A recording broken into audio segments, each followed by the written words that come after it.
আমি তনুশ্রী আমার রান্নাঘরে প্রতিদিনের মতন আবার একটা রান্না নিয়ে হাজির হয়ে গেছি। আমার রান্নাটা দেখার জন্য সবাইকে জানাই স্বাগত। আপনারা কেমন আছেন? আশা করি আপনারা ভালোই আছেন। আপনাদের ভালোবাসায় আমিও ভালো আছি। আজকের রেসিপিটা হচ্ছে খুব সুস্বাদু মাছ। মাছটা খেতে সত্যিই খুব ভালো, হালুয়া মাছ। হালুয়া মাছটাকে আজকে আমি বেগুন দিয়ে ঝাল করব। নুন হলুদ মাখিয়ে রেখেছি আগে থেকেই হালুয়া মাছটাকে। আর বেগুনগুলোকেও একটু বড় বড় করে কেটেছি, নুন আর একটু হলুদ এটাকেও মাখিয়ে রেখে দিয়েছি। আমার রেসিপিটা দেখে যদি ভালো লেগে থাকে তাহলে প্রতিদিনের মতন ভালোবেসে একটা লাইক শেয়ার সাবস্ক্রাইব করে দেবেন। আগে থেকে গ্যাস অন করে খালি কড়াই বসিয়ে দিয়েছি। খালি কড়াই গরম হয়ে গেছে, কড়াইতে দিয়ে দেবো সরষের তেল। তেলটা গরম হওয়ার জন্য একটু সময় নেব। তেল গরম হয়ে গেছে, নুন হলুদ মাখানো হালুয়া মাছ তেলের মধ্যে ছেড়ে দেবো।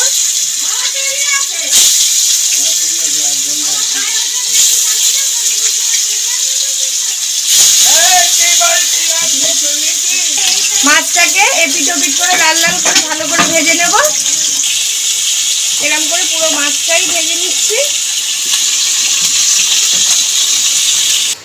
মাছ ভাজা গরম তেলের মধ্যে নুন হলুদ মাখানো বেগুনগুলো একটুখানি নেড়ে ছেড়ে ভেজে নেবো হালকা করে।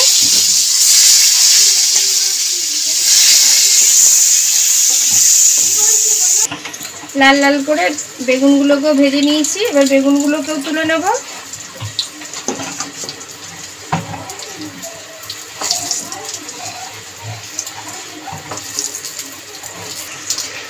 গরম তেলের মধ্যে ফোড়ন দিয়ে দেবো কালো জিরে।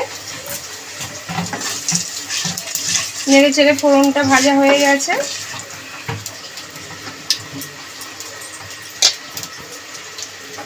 গ্রেট করা টমেটোও দিয়ে দেবো। টমেটোর মধ্যে নুন দিয়ে দেবো একটু।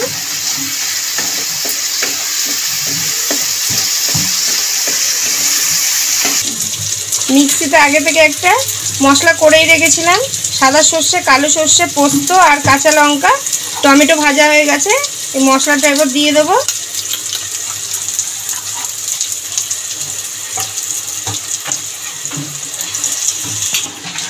হলুদ দিয়ে দেবো, দিয়ে মশলাটাকে কষিয়ে নেব।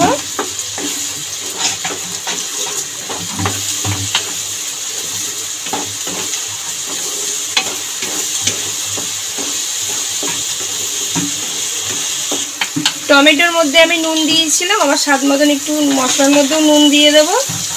নেড়ে ছেড়ে নেব। যেহেতু সর্ষের পোস্ত আছে, খুব একটা তেলের মধ্যে অনেকক্ষণ ধরে কষাবো না।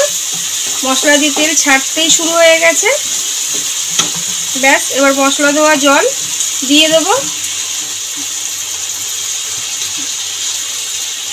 জলটা দিয়ে একটু মশলাটাকে হালকা করে আর একটুখানি কষিয়ে নেব। জল দিয়েও মশলাটাকে একটুখানি হালকা করে কষিয়ে নিলাম। এবার পরিমাণ মতন জল দিয়ে দেবো।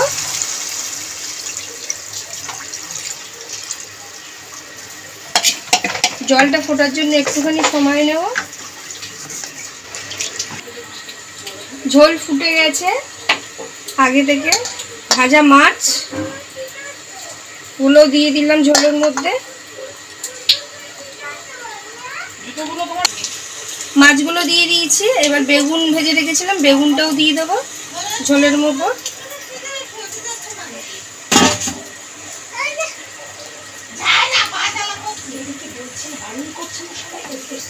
ঝোল ফুটছে। আগে যে মশলাটা আমি একটা করেই রেখেছিলাম, এবার এই মশলা একটুখানি রেখেছিলাম এটা ওপর থেকে দিয়ে দেবো।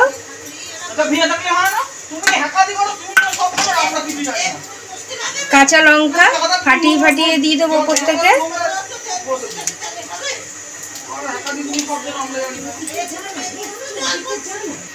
ভালো করে নাড়িয়ে দিলাম ঝোলের মধ্যে যাতে মিশে যায় মশলাটাও।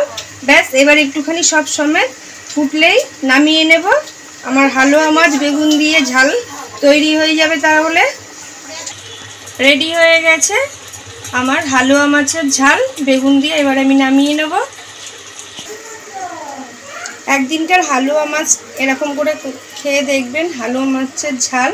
আমি ঝোলটা একটু বেশিই রেখেছি, আপনারা চাইলে একটুখানি ঝোলটা শুকিয়েও নিতে পারেন, সেটা আপনারা যে যেরকম খাবেন সেরকম করেই নেবেন।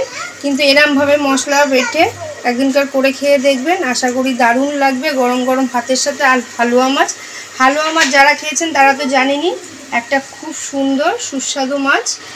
আর ভালো লাগলে আমার পাশে প্রতিদিন থেকে এরমভাবেই ভালোবাসাটা দিয়ে যাবেন। ভালো থাকবেন, সুস্থ থাকবেন। Thank you.